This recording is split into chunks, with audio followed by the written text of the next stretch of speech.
Est-ce que vous me voyez? Vous avez normalement une cellule de chat où vous pouvez discuter et parler, poser des questions. Super, je vois que les premiers messages arrivent. Donc, bonjour à tous. On va attendre encore les dernières personnes qui sont en train de se connecter. Donc, bah parfait, je vois que tout le monde m'entend. Donc, je suis très content de vous retrouver. Certains d'entre vous, je vous connais personnellement, d'autres pas, de nom, certains. Donc j'ai vu le nombre d'inscriptions. En fait, j'étais surpris. On a eu plus de 70 inscrits. Donc là, il y a 43 participants pour le moment. Donc on va attendre un petit moment pour avant de commencer et d'entrer dans le vif du sujet. Donc très bien. Donc, vous aurez la possibilité, vous voyez, plusieurs d'entre vous avez répondu, m'avez dit bonjour. Vous pouvez poser des questions aussi via le chat. Si je les vois pas tout de suite ou si elles disparaissent de ma cellule, n'hésitez pas à les renoter. Et puis, comme ça, il y a Fiametta qui est là aussi. Parfait, parfait. C'est chouette de vous retrouver. En fait, le but de cette présentation, c'était un peu de s'entraider, se donner un coup de main parce que nos AMV et puis Kevin sont venus me dire qu'on risquait d'être en cours de propofol et si comme nous, à 95% des cas, dans 95% des cas, vous faites des inductions d'anesthésie au propofol, eh ben, il faudra trouver une solution, voir donc le but de cette présentation, c'est pas du tout de revoir tous les différents protocoles d'anesthésie, mais c'était de vous montrer les différents moyens d'induction que vous avez, donc les autres molécules à disposition, que vous ayez le temps de recommander, d'autres molécules. Et puis voilà, quoi, il y a plusieurs choses auxquelles on doit faire face, notamment travailler en confinement, ne plus sortir, et on a pas non plus certains médicaments. Donc voilà, c'est tout. Vous voyez, je pense que j'apparais sous Kevin Dizeran, hein, mais donc c'est moi, c'est bien Vincent, hein, si jamais. Mais c'est parce que je me suis connecté avec le compte du cabinet. Donc voilà, c'est pour ça que ça apparaît sous Kevin Dizeran. Euh, c'est vrai que chez les petits animaux, on utilise beaucoup le propofol. Moi, personnellement, je trouve que c'est très facile, ils s'endorment, ils se réveillent facilement. Chez les gros animaux, ça devrait poser moins un problème puisque là, on l'utilise pas. Les inductions chez les chevaux se font généralement avec kétamine, diazépam, donc moins d'actualité. Mais c'est possible qu'il y ait d'autres choses qu'on doit discuter à ce niveau-là. Ouais, il y a 54 personnes, donc ça, c'est parfait, c'est parfait. Les gens commencent à se connecter. Vous avez tous vu le chat. Ah, il y a aussi la possibilité via ce Click Meeting, donc, qui est la plateforme que j'utilise pour faire cette présentation, d'activer vos différents micros. Si tout d'un coup quelqu'un veut prendre la parole, on peut même activer la caméra d'un participant.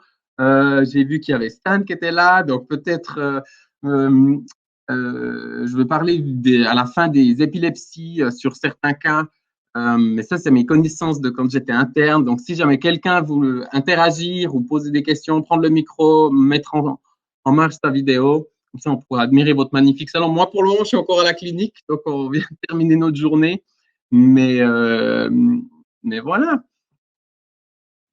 Donc, super. Si jamais je suis en train de faire un enregistrement aussi, donc il y a la possibilité de revoir la présentation si vous devez vous absenter ou si des collègues veulent la voir.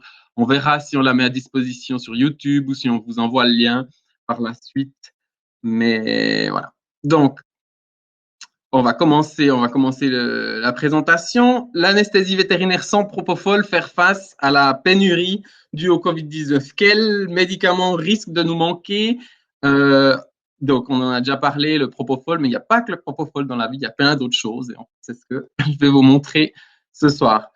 Les médicaments où on pourrait avoir un manque, en fait, sont le propofol, puisqu'ils en utilisent passablement pour faire des perfusions en continu, pour quand ils plongent les patients dans le coma artificiel pour être ventilés. Et donc, c'est possible qu'on n'en ait plus à disposition dans les prochains jours. Le midazolam aussi. Ça, il y a un grand manque actuellement. Nous, on n'a plus pu en commander. On a encore quelques boîtes qui se courent après. Apparemment, le diazépam, qui est le pendant du midazolam, c'est les deux des benzodiazépines, on va en parler, ne pose pas de problème pour le moment. On espère que ça continue parce qu'avec le diazépam, on peut faire beaucoup de choses équivalentes au midazolam, en fait. Donc là, c'est le problème. En fait, d'après ce que j'ai vu en fait par le téléjournal et d'autres renseignements, c'est que les matières premières arrivent pas en fait. On aurait les moyens de les produire, mais les molécules en soi, la molécule de propofol, la molécule de midazolam, ils sont à court en fait, se font livrer de Chine normalement, et puis ça suit pas, il y en a pas assez, il y a trop de demandes, donc voilà. J'ai reçu aussi en fait un appel d'un pharmacien qui me demandait quel curarisant on utilisait en médecine vétérinaire. Et il voulait utiliser un produit vétérinaire, mais en fait tous ceux qu'on utilise, je ne sais pas si vous en utilisez aussi, c'est assez particulier. Donc vous allez avoir les curars non dépolarisants, type procuronium, cisatracurium. En fait, c'est un paralysant. Ça fait perdre la capacité d'activer la musculature.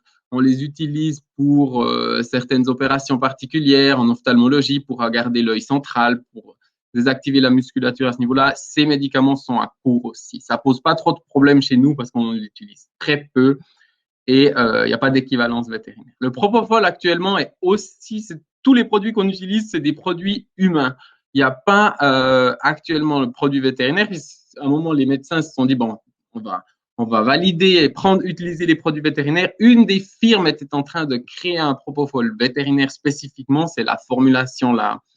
C'est pour une fois qu'il est validé pour une certaine espèce ou tout ça. Donc on est censé utiliser celui-là. Pour le moment, c'est pas le cas. J'ai discuté avec Claudia Stadavekia de Berne aussi. Elle me dit après actuellement c'est tout des produits humains qu'on utilise. Donc, c'est les 3 types de médicaments auxquels possiblement on peut faire une pénurie. On pourrait avoir un manque. Quel autre agent d'induction y a-t-il à disposition? Soit vous avez 5 possibilités. Le propofol, nous, on l'utilise vraiment au moment où donc, vous prémédiquez votre animal, il est sédaté avec alpha-2 agonistes opioïdes, donc butorphanol, médétomidine, ou méthadone, dexmédétomidine. Souvent, on fait une prémédication alpha-2 opioïdes dans la plupart des cas où l'animal est en bonne santé. Puis, vous allez, par un agent d'adduction, lui faire perdre connaissance, l'intuber, avant de prendre le relais avec l'isoflurane ou le sévoflurane, suivant ce que vous avez au cabinet. Donc, on l'utilise aussi par petits bolus, quand vous faites des plaies ou comme ça, vous poussez un petit peu de propofol par petite dose pour les maintenir sous anesthésie, qui vous permet de traiter la plaie. Toujours bien supplémenter l'oxygène quand vous faites ça. Donc, les mettre au masque à oxygène simplement. Avec certains autres molécules, c'est aussi possible de le faire. Il faut juste un peu connaître. Donc, induction sans propofol, vous avez le thiopental, qui est à disposition, l'alfaxolone, l'étomidate, la kétamine. Et en soi, vous pouvez aussi faire une induction avec des halogénés, donc isoflurane, sévoflurane au masque, ou dans un caisson à induction, dans une boîte en plexiglas. Je montrerai lesquels sont mes préférés, lesquels sont plus faciles à utiliser, mais c'est ces 5 possibilités que vous avez. Si on prend le premier, c'est le thiopental. En fait, c'est un des premiers agents anesthésiants qui a un peu révolutionné l'anesthésie, puisqu'au moment où vous injectiez en intraveineux, la personne perdait connaissance, et puis donc c'est un des premiers qui a été découvert. Donc c'est un barbiturique. Comme le propofol, aucune analgésie. Hein. Il y a certains agents d'adduction, un en particulier, qui a des effets analgésie, mais si vous faites une induction au thiopental, pas penser qu'il est couvert en analgésie, vous avez besoin d'alpha-2 agonistes ou d'opioïdes par-dessus pour traiter les douleurs. Il se conserve à peu près une semaine une fois que vous l'avez reconstitué, le thiopental. Donc, vous avez c'est des flacons avec la poudre que vous allez devoir diluer et préparer avec du NaCl. Généralement, vous avez la possibilité de mettre 20 millilitres dans ces flacons. La poudre se dissout et vous avez une formulation à 25 mg par millilitre. Donc, si vous utilisez beaucoup de propofol, propofol c'est 10 mg par millilitre. La formulation qu'on a en général, il y a aussi du propofol 2% qui est à 20 mg par millilitre. Mais vous allez utiliser à peu près les mêmes doses d'induction avec le thiopental qu'avec le propofol. Mais il sera plus concentré. Donc, en volume, vous utiliserez moins. Les doses d'induction sont 2, 4, 8 mg kilo, voire 10 mg kilo. Ça dépend comment votre animal est prémédiqué. On dit que s'ils sont prémédiqués avec un alpha-2 agoniste et un opioïde, généralement, vous arrivez entre 2 et 5 mg kilo à induire votre animal. Si c'est acépromazine, butorphanol ou acépromazine, méthadone, avec lequel vous avez prémédiqué, vous allez potentiellement avoir besoin d'un peu plus pour faire perdre connaissance à votre animal. Il y a aussi, parfois, quand on les induit au thiopental, il ne faudra pas être surpris si vous êtes amené à utiliser cette drogue, ils poussent un gros soupir encore. Et c'est le moment où ils perdent connaissance et vous pouvez les intuber à ce moment-là. J'en ai eu plusieurs qui font des mouvements de langue encore. Ils continuent de faire des mouvements de langue en perdant connaissance. Donc, soupir, mouvement de langue. Ça, c'est des choses normales qu'on voit en utilisant le thiopental. Par contre, il a quelques effets secondaires. C'est un arythmogène assez fort. À l'époque, on faisait beaucoup d'anesthésie avec l'allotane, thiopental. Donc, induction thiopental, on prenait le relais avec l'allotane. Les deux agents étaient des agents arythmogènes. On pouvait engendrer des arythmies. Donc, sur certains patients cardiaques qui sont prédisposés à ce moment-là, potentiellement, vous avez des problèmes du rythme cardiaque. Chien en bonne santé, pas de souci. Vous observez aussi parfois une bigéminie, vous avez une contraction cardiaque normale, PQRST, puis une contraction ventriculaire. Contraction cardiaque normale, PQRST, puis une contraction ventriculaire. C'est sans importance, normalement, ça disparaît également. Pas de grosse différence pour les chiens et les chats. On me demande s'il y a une différence pour l'induction avec le thiopental. Spécialement, peut-être les chats ont besoin d'un petit peu plus. Mais voilà, mais travaillez avec, si vous utilisez du 25 mg par kilo, utilisez des seringues de 1 millilitre. Seringues de 1 millilitre pour l'induction. Vous avez aussi une dépression du système cardiaque et bien sûr, si vous injectez trop rapidement une apnée, ça peut être. Le gros désavantage du thiopental, c'est que ça doit être strictement administré en intraneux. Si vous avez un doute sur votre cathéter, sur la position de votre cathéter, vérifiez avant que ce soit bien en intraveineux et vérifiez pas en injectant le thiopental puisqu'il a un certain pH, un certain pKa et si c'est injecté en paraveineux, ça peut faire des nécros. Donc, vérifiez bien ça avant, ça c'est le gros désavantage. Peut-être je vous donne juste ce qu'il faut faire si vous vous rendez compte que vous avez injecté en paraveineux. Les recommandations d'injection de thiopental en paraveineux, laissez votre cathéter en place. Essayez de retirer, d'aspirer à travers le cathéter le maximum de liquide de thiopental qui veut revenir. Parfois, ça ne revient pas forcément, parfois le cathéter se collapse. Mais ce que vous pouvez évacuer comme ça, faites-le. Et ensuite, moi, j'utiliserai le même cathéter qui est en place pour injecter du NaCl. Donc, vous allez diluer l'injection paraveineuse avec du NaCl et un anesthésique local. Les deux combinés, l'anesthésique local, donc si vous mettez un peu de lidocaïne, ça va traiter les douleurs, ça va changer la formulation du pH et potentiellement faire moins de nécrose. Injecter assez de NaCl et lidocaïne. Vérifiez à ne pas injecter trop de lidocaïne en périvasculaire. C'est 4 mg kilo, on dit la dose maximale. Donc, voilà. La question, est-ce que je l'utilise aussi à dose effet en connaissant la dose max, comme on fait avec le propos? Oui, généralement, je calcule souvent pour le propofol, quand je calcule mes 2 mg kilo. C'est un peu ma base, ma dose d'induction. Je calcule mes 2 mg kilo. Si vous avez votre chien qui fait 10 kg, 20 mg, donc ça ferait ça ferait 2 millilitres. Alors, 2 mg kilo, 20 mg, 2 millilitres. Je sais que je peux utiliser 3 fois cette dose, 4 fois cette dose avec le propofol. Donc, je peux utiliser plus si besoin. Je ferai pareil avec le thiopental. Je calculerai 5 mg kilo, mais je sais que je peux donner 2 fois cette dose si j'ai besoin. Et puis, vous allez à effet, vous allez lentement, pas d'injection trop rapide, mais voilà. Ça, c'est pour le thiopental. C'est pas très cher, hein, parce que quand vous commandez par paquet de 5, je crois que ça faisait 280 ou quelque chose comme ça. Mais si vous calculez que c'est plus concentré puis que vous l'utilisez sur plus longtemps, nous, nos bouteilles de propofol qu'on utilise, c'était 20 millilitres aussi. Donc là, vous avez des bouteilles de 20 millilitres, mais c'est plus concentré pour éventuellement un petit peu plus de dose. Ça, c'est le thiopental. Autre possibilité que vous avez, c'est l'alfaxan. C'est un neurostéroïde non analgésique également, hein, donc comme le propofol, pas d'analgésie. La dose d'induction, c'est 1, 2 à 4 mg kilo IV, plutôt 2 mg kilo. Comme le propofol, 2 mg kilo, c'est aussi du 10 mg par millilitre. Donc, même concentration, si vous avez l'habitude d'utiliser du propofol 1%, vous pouvez l'utiliser comme le propofol. La grosse différence, c'est le prix. Une bouteille, j'ai regardé, nous coûte 37 francs, alors que le propofol, c'est 5 à 10 fois moins. Par contre, chez les chats, quand vous l'utilisez en petite dose, en seringue de 1 millilitre, c'est assez agréable.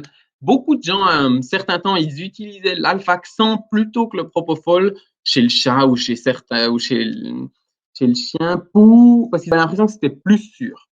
En soi, pour moi, c'est pas plus sûr parce que vous avez aussi des risques d'apnée si vous injectez trop rapidement. Et ils avaient l'impression que le système cardiovasculaire était mieux maintenu qu'avec le propofol. Ça a tout de même une influence, hein. Vous pouvez avoir une tachycardie ou bradycardie potentielle. Le baroréflexe, donc quand vous avez votre fréquence cardiaque qui baisse ou qui augmente, elle est peut-être mieux maintenue avec l'alfaxan qu'avec le propofol. Mais pour moi, c'est pas plus sûr. Ça reste une bonne alternative. Mais si vous avez un chien de 40 kilos, je vous déconseille de faire une induction seulement avec de l'alfaxan, ça va vous coûter un bras. Vous pouvez aussi dire, j'utilise plus que de l'alfaxan et je le facture directement au client. C'est une possibilité. On ne le trouve pas en Suisse. Nous, on le commande chez Euromedex. Euromedex. Vous voyez, je me suis renseigné. Je savais que cette question allait venir. Ce n'est pas moi qui fais les commandes habituellement, mais exactement. Vous pouvez l'utiliser en intramusculaire, hein, l'alfaxan. Ça, c'est le gros avantage. Vous pouvez faire du 2 mg kilo.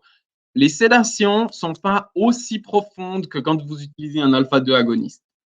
Mais si vous avez un chat avec un souffle cardiaque d'origine inconnue, que vous ne voulez pas mettre un alpha-2 par-dessus, l'alfaxan est une bonne alternative parce que vous pouvez le faire en intramusculaire. Parfois, ça m'arrivait de faire alfaxan, butorphanol et midazolam. Les trois, vous pouvez le faire, les mélanger et les faire en intramusculaire. Vous arrivez à avoir des bonnes sédations sur un chat agressif. Ça agit une petite quinzaine de minutes, je dirais, comme ça, pour une sédation. Changement de bandage, ouais, tout à fait. Ça, c'est le gros avantage. Si c'est en paraveineux, contrairement au thiopental, pas de problème, ils vont s'endormir. Les commandes sont un peu plus difficiles. On avait par moment des difficultés à l'avoir. Il faut prendre contact avec Euromedex et c'est possible. Le prix, c'est le gros désavantage, mais en soi, il s'utilise vraiment comme le propofol. L'étomidate. L'étomidate, c'est un imidazole. Ça a très, très peu d'effet sur le système cardiovasculaire. D'accord? Je l'utilise pour les patients cardiaques décompensés. Parce que je sais que j'ai une bonne fonction, un bon maintien de la fonction cardiaque. D'accord? Pas de bradycardie, pas de tachycardie. Donc, si j'ai des patients cardiaques compromis, c'est le médicament que je vais utiliser. 1 à 3 mg par kilo en intraveineux et le gros désavantage, c'est que ça ne fait pas des belles inductions. Vos animaux vont continuer de bouger les pattes avant, et peuvent même vomir s'ils ne sont pas suffisamment sédatés, des tensions musculaires, donc myoclonus. Donc, combinez-le avec un benzodiazépine. Généralement, je prends un relaxant musculaire type diazépam, puisqu'on en a encore à disposition. Je fais une co-induction. En fait, vous allez mettre un peu d'étomidate, un peu de benzodiazépine, un peu d'étomidate, un peu de diazépam et ainsi de suite. Donc, utilisez un bon relaxant musculaire. Si vous avez une bonne relaxation musculaire au préalable de votre sédation, c'est possible que ça suffise, mais généralement, je le mets comme ça. Et ça supprime la production de cortisol dans les grandes glandes surrénales. L'étomidate, donc si vous avez pour les cicatrisations, ce genre de choses, c'est pas idéal. Même normalement, un simple bolus à l'induction peut déjà créer un manque de cortisol ou d'aldostérone transient. Ça posait beaucoup plus un problème quand ils l'utilisaient aux soins intensifs en perfusion continue chez les humains. Là, vous aviez une grosse suppression de la production de cortisol puisque c'est donné en continu. Pas tellement une bonne alternative pour une utilisation tous les jours, bien chez les patients cardiaques décompensés. La concentration, ça vient aussi dans une formulation avec graisseuse, comme le propofol, c'est blanc également, vous voyez sur la photo, mais c'est du 2 mg par millilitre, donc il est moins concentré.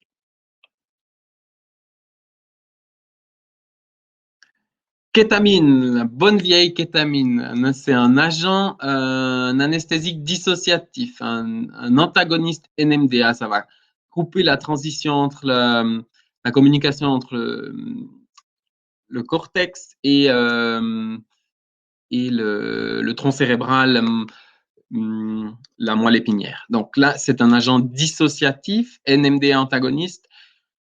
La kétamine, c'était vraiment la molécule qu'on utilisait pendant la guerre. On en injectait en intramusculaire et ça maintient bien la fonction cardiaque. C'est pour ça que vous avez à avoir votre cœur qui bat encore rapidement et sous des conditions difficiles, vous aviez une bonne sédation avec une analgésie qui est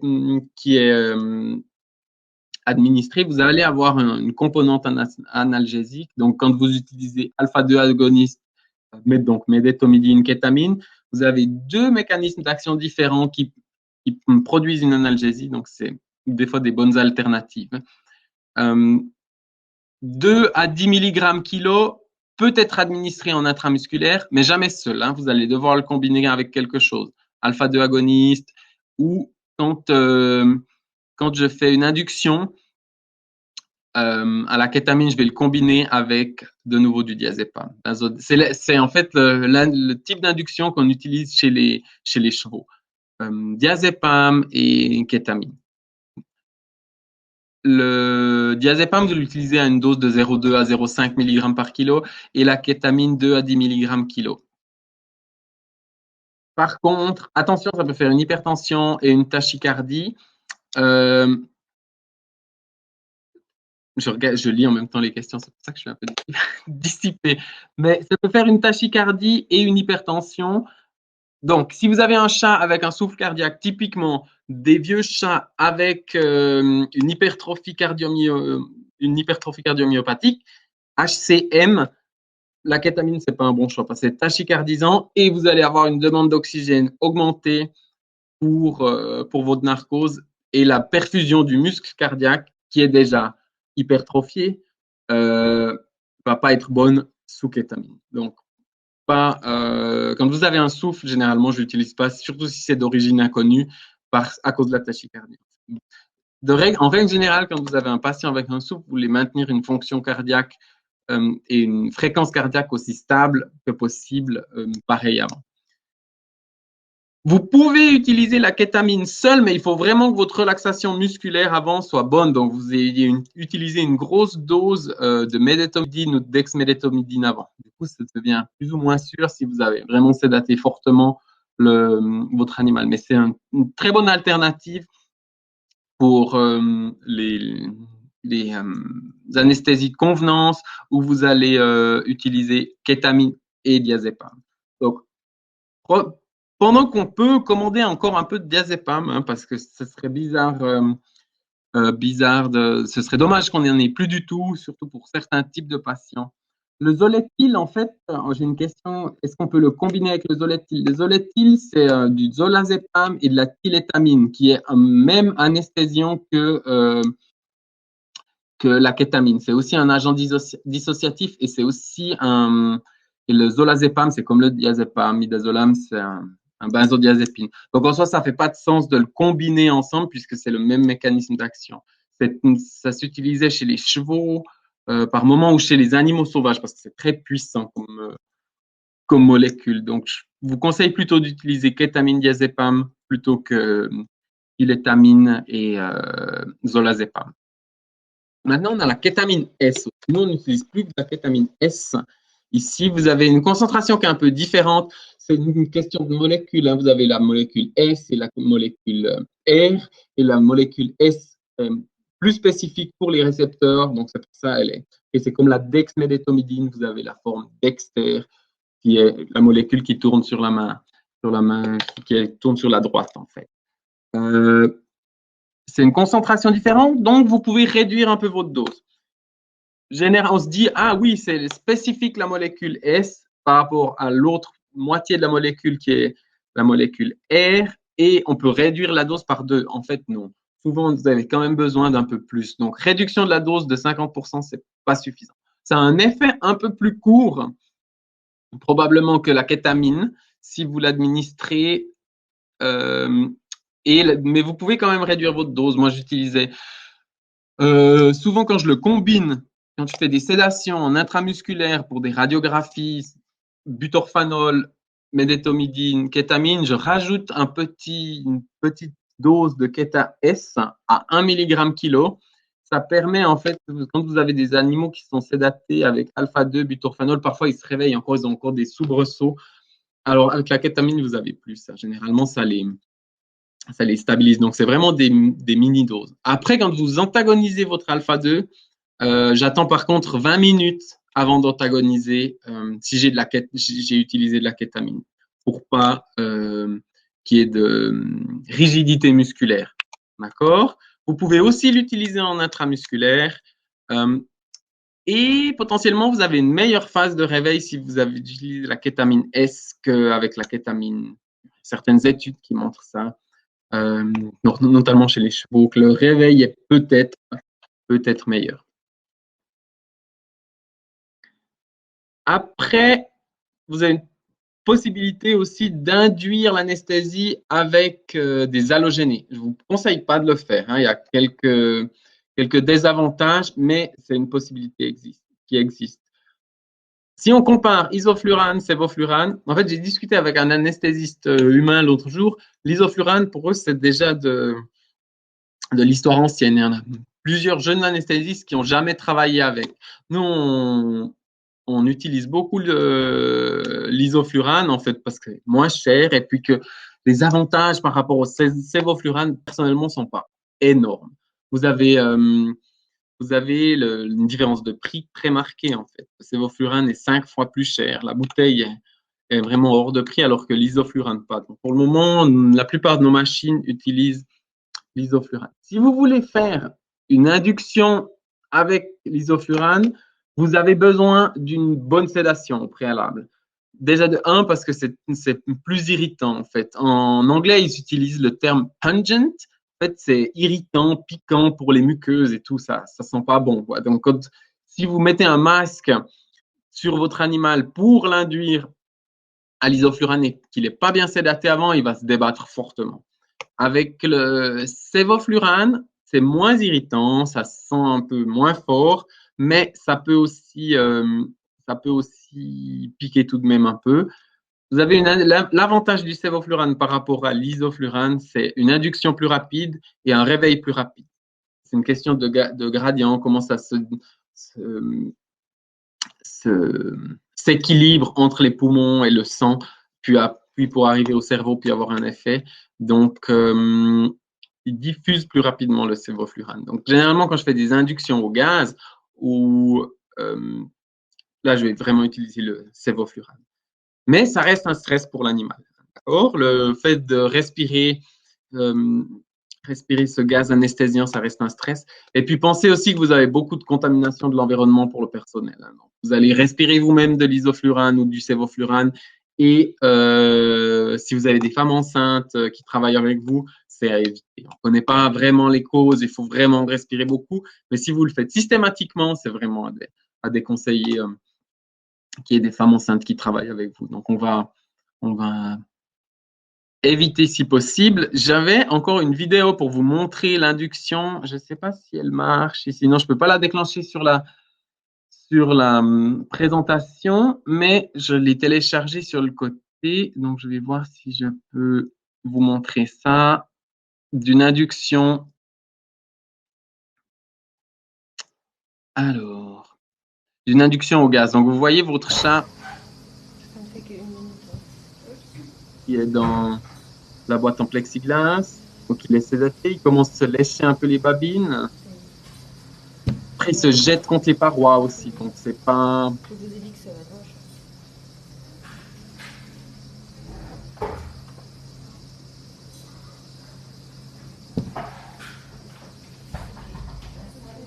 Plus votre animal est sédaté, meilleure sera votre induction dans le gaz. Maintenant, vous voyez, ils toussent, ils irritent les muqueuses, le nez.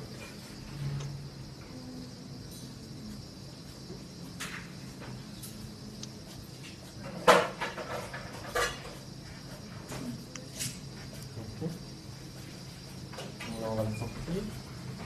Tu veux le mettre au masque ou Ouais.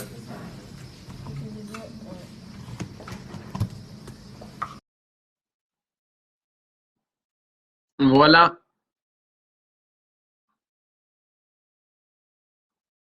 Comme ça, vous avez vu à quoi ça ressemble et j'espère que. Donc, il y a cette possibilité. Je l'utilisais de temps en temps, je faisais des inductions au sévoflurane, typiquement pour des chats agressifs, pour une prise de sang. Je me disais, ah, quand même, sédater un animal pour faire une prise de sang. Donc, on le met dans la boîte, sévoflurane, il respire le sévo, on le sort, on pique, on prend la prise de sang et on le laisse se réveiller. En fait, l'avantage, c'est que ça va très vite. Après, on a très peu de contrôle. Très peu de contrôle, donc, mais ça reste une possibilité. Donc, certains cas spécifiques, on l'utilisait. Voilà. Après, l'avantage, c'est de pouvoir combiner différents médicaments pour l'induction de votre anesthésie. Donc, moi, j'aimais beaucoup combiner le propofol avec différentes choses. Maintenant, j'ai repris cette dia d'une présentation que j'avais faite. Propofol, kétamine, c'est plus possible. Propofol, benzodiazépine non plus. Donc, tout ce qui contient du propofol pour faire une co-induction, plus particulièrement, on a parlé de l'étomidate. Donc, combinez-le avec du diazépam si vous avez des patients cardiaques décompensés ou alfaxan kétamine, en fait. L'avantage de combiner plusieurs choses, vous allez réduire la dose de chacun. Si vous avez deux seringues différentes, vous en donnez un petit peu, vous interchangez, vous redonnez le reste. Donc, vous calculez vos doses d'induction. L'alfaxan, si vous le combinez avec la kétamine, vous allez pouvoir faire 1 mg kilo d'alfaxan, 2 mg kilo de kétamine pour induire, alors que vous auriez besoin de plus. Ça réduit les effets secondaires. Après, si vous voulez essayer différentes choses, thiopental, kétamine, c'est des choses qui sont possibles hein, à faire. Donc, combiner différentes molécules ensemble, vous allez réduire la dose de chacun. Il y a beaucoup de publications en fait sur différents produits anesthésiants, comment ça s'utilise et ça peut se combiner, les doses exactes qu'on peut réduire et tout ça. Parfait, je vais juste vous parler encore des benzodiazépines spécifiquement. Donc, diazépam, c'est le Valium. La grosse différence avec le midazolam, c'est que le midazolam est hydrosoluble et que vous allez pouvoir l'injecter en intramusculaire. Le diazépam contient du propylène glycol et du coup, c'est très, très irritant en injection intramusculaire. Donc, c'est fortement déconseillé de l'administrer en voie intramusculaire. Vous pouvez le donner en rectal. Si vous avez des patients qui entrent en crise d'épilepsie, il est bien à combiner avec la kétamine ou l'étomidate. Le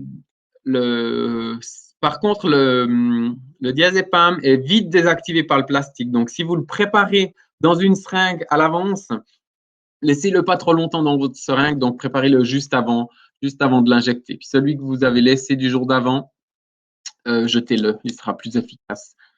Le midazolam, en fait, est 2 fois plus potent que le diazépam, mais comme il agit moins longtemps que le diazépam, eh ben, on ne réduit pas vraiment la dose par 2. En fait. On se dit, si c'est 2 fois plus potent, on en donne 2 fois moins, mais comme il agit moins longtemps, généralement, c'est aussi 0,1 à 0,5 mg par kilo en intraveineux ou en intramusculaire. On n'arrive plus à commander de midazolam pour le moment, on arrive à commander encore du diazépam. Donc, si vous l'utilisez ou si vous voulez faire des inductions avec kétamine, commandez-en un peu pour en avoir en réserve. J'ai réfléchi un peu, quelqu'un aurait absolument besoin de propofol. Donc, si vous en avez encore, mettez-en peut-être de côté. J'ai pensé aux césariennes, en fait. Parce que là, vous allez avoir un effet sur les petits.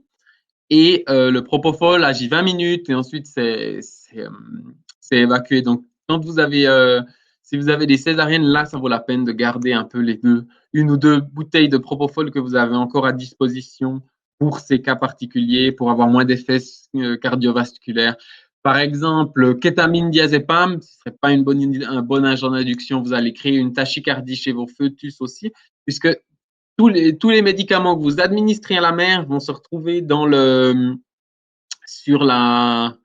vont avoir un effet sur les petits. Il y a 2 exceptions qui sont les curares dont on parlait au début. Ceux-là ne passent pas à travers le placenta, mais pas vraiment relevant au niveau d'une césarienne parce qu'on ne va pas l'utiliser. Et le glycopyrrolate. Si vous l'utilisez, le glycopyrrolate, c'est comme l'atropine en fait pour augmenter la fréquence cardiaque. L'atropine va passer alors que le glycopyrrolate ne va pas. Si vous voulez pas avoir d'effet sur les fœtus, mais vous voulez augmenter la fréquence cardiaque de la chienne parce qu'elle est en bradycardie, glycopyrrolate est une meilleure option. S'il n'y a plus de propofol à disposition, quelle est la meilleure alternative pour une césarienne? Je pense que c'est l'alfaxan. Il y a plusieurs études qui sont sorties et qui montrent que l'alfaxan est un peu comme le propofol, a peu d'effet sur les fœtus. Par contre, si vous avez un chien de 40 kilos, vous allez utiliser 10 millilitres, ça vous fera 40 francs. Par contre, je pense que c'est les cas où on peut tout à fait justifier de le facturer au propriétaire et les prévenir en conséquence que l'anesthésie est plus chère parce qu'on va utiliser une bouteille d'alfaxan. Après, il y avait les cas d'épilepsie quand vous n'arrivez pas à stopper l'épilepsie. On fait des bolus de propofol ou des séries de propofol. Donc, j'ai repris un peu mes cours d'interne pour voir quels étaient les protocoles de status epilepticus. Donc, pour ce genre de cas, je pense que ça vaut aussi la peine de garder quelques bouteilles de propofol si vous en avez à disposition. Donc maintenant, j'ai vu qu'il y a Stan Demière qui est dans les participants et qui est neurologue. Donc, j'ai pas envie du tout de lui faire de la concurrence, mais c'était pour vous donner un coup de main si vous vous retrouvez avec un chien épileptique que vous n'arrivez pas, dont vous n'arrivez pas stopper les crises d'épilepsie. Quels sont les protocoles à suivre? Qu'est-ce que vous avez à disposition? Donc, diazépam, chez les chiens, moi j'avais appris qu'on donne 0,5 mg par kilo. 0,5 mg par kilo, c'est facile. En fait, c'est le poids divisé par 10. Si vous avez un chien qui fait 50 kg, 5 millilitres, vous allez mettre 5 millilitres de diazépam. Vous pouvez le répéter plusieurs fois. Chez le chien, on le fait généralement qu'une seule fois parce qu'ils sont plus sensibles. Ils ont des enzymes différents pour métaboliser cette molécule et elle agit plus longtemps. Ensuite, vous donnez votre dose de charge de phénobarbital pour traiter vos crises d'épilepsie. D'accord? Chien, jusqu'à 3 fois, bolus de diazépam, chat une seule fois, puis ensuite vous donnez le phénobarbital. Ce qui est important à savoir, c'est si votre animal est déjà sous traitement pour l'épilepsie ou non, parce que ça altère les doses. Donc, j'ai retrouvé quand le chien 20 mg par kilo au maximum de phénobarbital. S'il n'a pas été traité, s'il est déjà sous traitement en phénobarbital, c'est 10 mg par kilo. Donc, vous faites 10 mg kilo, vous attendez 10-15 minutes à peu près avant de refaire une deuxième dose. Chez le chat, c'est 12 mg par kilo de phénobarbital au maximum. Donc, 6 mg kilo, attendez 15 minutes et vous pouvez le refaire une deuxième dose si nécessaire. Les doses que j'ai trouvées pour le maintien ou qu'on utilise en général, c'est 2,5 mg par kilo deux fois par jour chez le chien, et chez le chat, c'est 1 à 2 mg par kilo, 1 à 2 fois par jour. Donc ça, c'est ensuite, une fois que vous avez fait vos doses de charge, que la crise d'épilepsie s'est arrêtée, c'est pour continuer le traitement antiépileptique. Maintenant, certains cas, vous n'arrivez pas à stopper après le diazépam ou après la première dose de phénobarbital, vous n'arrivez pas à stopper les crises d'épilepsie. C'est généralement ce moment-là où on utilise du propofol en perfusion continue ou du midazolam en perfusion continue. Si vous n'en avez plus, vous avez la possibilité de faire une perfusion continue de phénobarbital. Mais les doses maximum, c'est 24 mg par kilo par jour que vous avez à disposition. Si ça se stoppe pas, vous pouvez aussi utiliser du levetiracetam. C'est un nom imprononçable toujours. C'est le Keppra, en fait, qu'on utilise beaucoup chez les patients qui ont des shunts, en fait, parce qu'au niveau du foie, la métabolisation est faible, donc c'est bien pour les patients atteints de shunt. Vous pouvez faire 2 bolus de 60 mg par kilo, éventuellement un troisième à 30 mg kilo.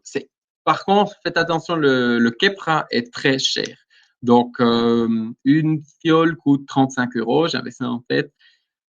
Si vous n'arrivez pas à stopper vos crises d'épilepsie, que vous n'avez pas de propofol, que vous avez fait du phénobarbital, que vous avez fait du Keppra, je pense qu'il faut le mettre sous isoflurane intubé. Et l'isoflurane va créer une bonne relaxation musculaire et vous allez pouvoir stopper vos crises à un moment donné. Après, on fait avec ce qu'on a. Donc, on n'a plus, on essaye de trouver des solutions. Mais je n'avais pas envie de vous laisser seul face à vos crises d'épilepsie au milieu de la nuit. Donc, j'ai un peu réfléchi à ces cas-là. Après, bien sûr, quand vous avez des crises d'épilepsie, cherchez les causes. Les acides biliaires, est-ce qu'il convulse parce qu'il est hypoglycémique, parce qu'il est hypocalcémique? Est-ce que vous avez un animal qui a un trauma crânien et qui a une hypertension intracrânienne? Donc, si vous observez un réflexe de Cushing, donc avec une bradycardie, hypertension, et une respiration altérée. Donc, vous voyez ça, c'est tous les signes cliniques d'une hypertension intracrânienne. Donnez du mannitol pour faire chuter cette pression intracrânienne. Vous allez aussi stopper vos crises d'épilepsie si vous trouvez la cause. Donc, c'est la première chose à faire, relier ça avec son anamnèse et essayer de traiter directement la cause. C'est toujours là que c'est le plus efficace.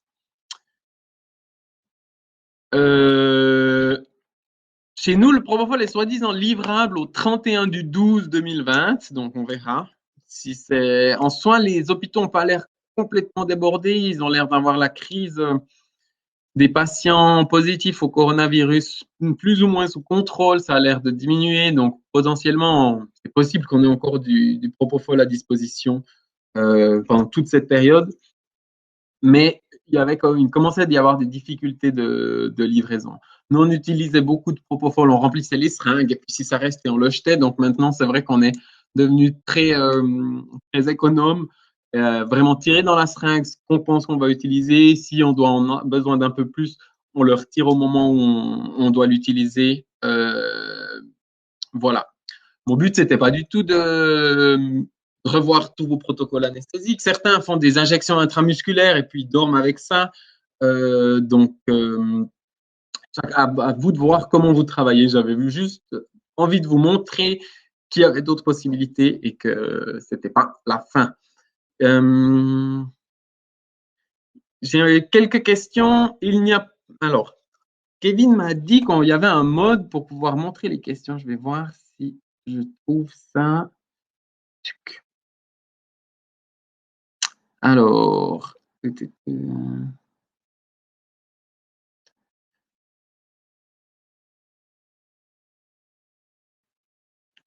Tac. Bon, je pense que je vais vous lire les questions, vous pouvez les lire aussi en même temps. Il n'y a pratiquement pas de dose max limite pour le propofol et pour l'alfaxan. Euh, Pareil, hein, vous pouvez aller jusqu'à 4 mg kilo. Maintenant, si vous injectez l'alfaxan, vous êtes à 4 mg kilo, votre animal ne s'endort pas, il y a un problème, hein, parce qu'il n'y a aucun qui est résistant au propofol ou résistant à l'alfaxan. La meilleure explication, l'explication la plus plausible, c'est que votre cathéter est paraveineux. Donc réfléchissez à ça, pensez à ça. Le propofol en paraveineux, c'est pas du tout un problème, mais si votre animal ne s'endort pas, aussi, si votre animal est fortement sédaté, vous allez avoir besoin de beaucoup moins. Donc, si vous injectez que ça, c'est clair que vous allez avoir besoin d'une dose plus forte. Une fois en verre, vous conservez le flacon de propofol combien de temps? Je le conserve à peu près 2 jours. Généralement, je le mets au frigo. Voilà, je sais que certains l'utilisent plus longtemps. Moi, je suis un peu parano avec ça. Donc, j'ai entendu des histoires de chiens sceptiques. En fait, pourquoi on le conserve peu de temps, le propofol, c'est parce que c'est une formulation qui est propice au développement de bactéries dans cette formulation lipidique. L'alfaxan, il recommande de le garder 7 jours après l'ouverture. Par contre, là, je le conserve beaucoup plus longtemps. Le risque de développement de bactéries et de septicémie avec l'alfaxan est moindre. Donc, vu le prix de la bouteille, ça vaut la peine de le garder plus longtemps. Vous pouvez clairement le conserver plus longtemps que les 7 jours recommandés. Le propofol, je garde 2 jours, 3 jours. Après, ce que je faisais, c'est que on stockait le propofol qu'on avait déjà ouvert et on l'utilisait le, on l'utilisait pour les euthanasies, le propofol qu'on avait tiré. Maintenant, on n'en a plus beaucoup puisqu'on l'utilise avec parcimonie. Plus que 7 jours, c'est combien? Je vous dirais que nous, on le garde 3 semaines. 3 semaines, 1 mois. Donc, après, j'utiliserai pas une bouteille d'alfaxan qui date de 6 mois. Comme moi, je suis pas un grand fan d'alfaxan, en fait. J'avais un peu l'impression que je donnais plus que le propofol, que les chats étaient sensibles au niveau, je vous parlais de ce baroréflexe. Quand j'essaye d'intuber des chats avec l'alfaxan, ils réagissent beaucoup au moment où on touche les arythénoïdes avec le tube. Ce qu'il faut probablement, c'est laisser le temps d'agir. Quand vous injectez votre molécule, vous ne pouvez pas intuber tout de suite. Il vous faut laisser 30 secondes, le temps que le produit circule et qu'il soit redistribué. Donc peut-être je suis juste un peu trop impatient. C'est aussi une explication. Mais voilà. Est-ce que le propofol se conserve au congélateur?